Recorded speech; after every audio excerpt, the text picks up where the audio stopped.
What's poppin', y'all? TikTok ruining music. It's a topic we've touched on a couple of times, and if you've listened enough, you kind of know my opinion on it, which I don't necessarily agree with that statement entirely. However, we did get some more insight from a really talented and good musician on how this has affected him and how it affects other artists too. So I posted it on Instagram, which you should follow me at helloyassine. And there was also a tweet spree that he went on afterwards that clarified what he was talking about and gave additional details. So we'll cover both. And I think it's a very, very important topic for us to talk about right now. So the initial thing that he said was the chopped and screwed, sped up, slowed, multiple versions thing isn't great, but the effect of TikTok reels on the core songwriting and arranging of music, the attention deficit of listeners and of us musicians, the immediately available metrics for labels and musicians, the fact we have to be great at social media but not really need to be great at music, the working of songs now, meaning posting infinite videos with the same clip of the same song, the fact that then fans only know one moment of one song and for the rest of the set, and even parts of the same song that weren't in that clip just stand there not reacting, because why would they? They don't know it. I really love music. I'll continue using my social media, but only to connect with you guys. Music is my life's purpose, and I will not have mine destroyed by a bunch of labels and tech companies who don't even pay us and exploit us relentlessly. Remember when my Godspeed cover went viral? Neither me nor Frank ever made a cent, because it was an original sound in every video. I don't know how many millions of unique videos were made with that song, but it was multiple. I mean, most people didn't even know it was me because my name didn't show up and I wasn't tagged. I don't care about the money, but next time your fave goes viral, remember, they aren't making ish off that. They just got given a platform and now have the privilege of touring one clip of one song. The industry is beyond effed. Musicians are getting effed harder than anyone. I'm extremely lucky I got in before streaming took over and before all these shady deals were made behind our backs. He continues and follows it up with, it's worth noting that this is just an example I used in a post talking about the wider effect of TikTok on music. Just seeing this part makes it seem navel-gazing, but I'm speaking on a thing that's affecting artists all over the world. Something I keep seeing is, if you're lucky enough to go viral, just use the exposure to generate income some other way. Musicians should be able to generate income via their music.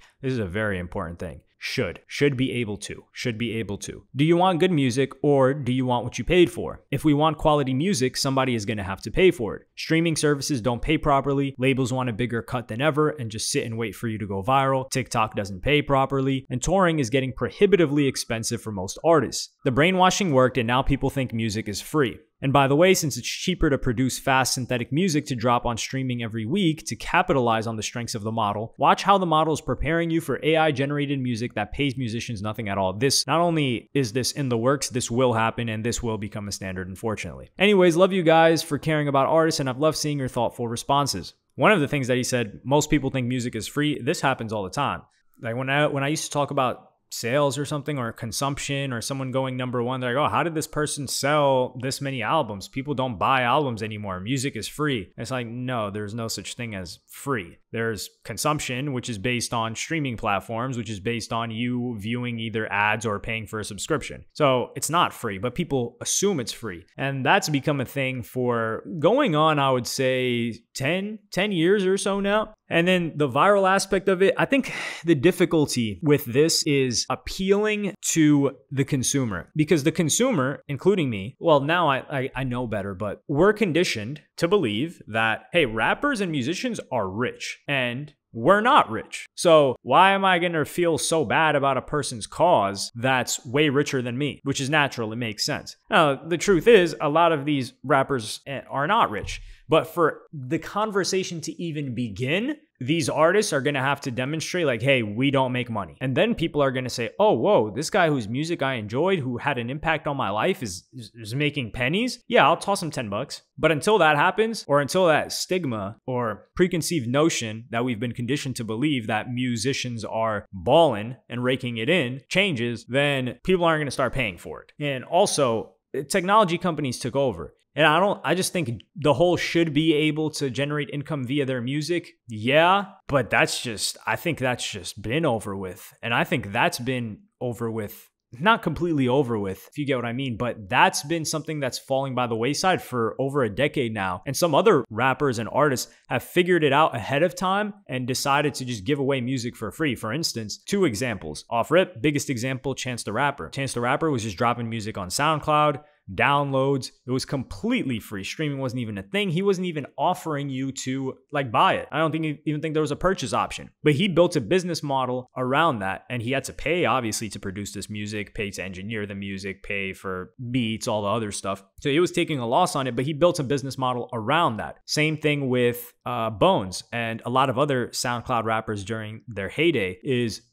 Bones specifically was, hey, our music is free. They were dropping Mediafire links and SoundCloud links, and he refused for a long time to even put the stuff on, and YouTube, to even put the stuff on Apple Music or Spotify until fans pretty much begged for it. And they're like, hey man, can you please put it on? Like, it's harder for us to listen to your music now like we used to. But they built a business model around merchandise, kind of like a clothing brand as well, and touring. So they would consistently go on tour multiple times a year. And now that they put their music on streaming platforms and they're independent, they're making a really sizable chunk of change. So they're not going to complain about this, but they built the business model around that. Now, when you're an artist and your idea is like, hey, I'm going to make money from this music, which I don't think that's something that they're wrong for thinking. Like, it takes effort, it takes practice, and it takes a ton of time to get good, to make music, and then for the music to perform well. And to not expect getting paid for that, or to expect to get paid for that, and mainly that, because that takes so much effort in and of itself. I will never knock an artist or say they're like entitled or anything ridiculous to want to get paid for that. But it's just, will the market allow you to get paid for that? Like, for instance, WNBA players, I'm sure they work just as hard or as hard as they can compared to NBA players. They're getting paid a fraction of it. Do they deserve more? The market says no. And I think that's the same thing where music is going right now. So unless all these artists want to come together in some form of union and be like, hey, we're stripping our stuff from streaming, we're going back to where you got to buy it. And in that case, some people might buy our music, but piracy might just start going up again. And not to mention, most of these people don't even own the rights to their music. So if you don't own the rights to your music and you're in this position, like, really,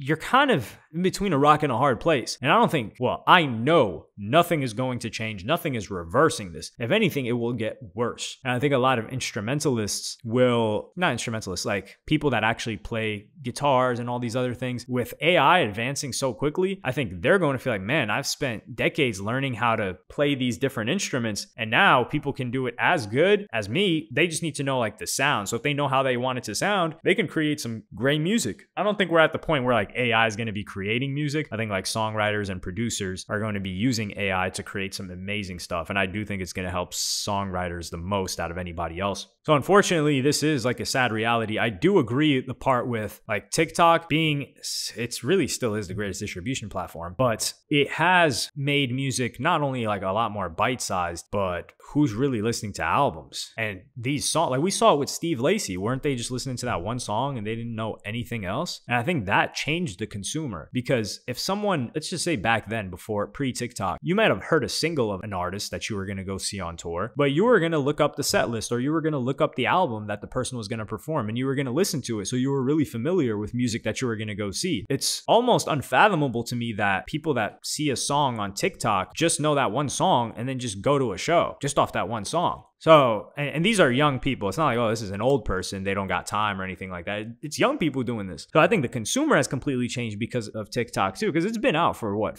a little bit over 5 years now. 5 years where it's been popular. And you got to think, some people have went from having that at age 14 to age 19. So they grew up their teenage years with TikTok, and it's conditioned them in this way. And I feel bad for artists in this regard, but like, what's in it for me? Everyone's considering themselves first, and there's no better proposition right now for the consumer than, hey, support us, which I don't think it's good enough to convince the average person. But let me know what y'all think about this in the comments. Like and subscribe and hit the notification bell if you enjoyed. Follow me on Twitter and Instagram. Thank you for watching.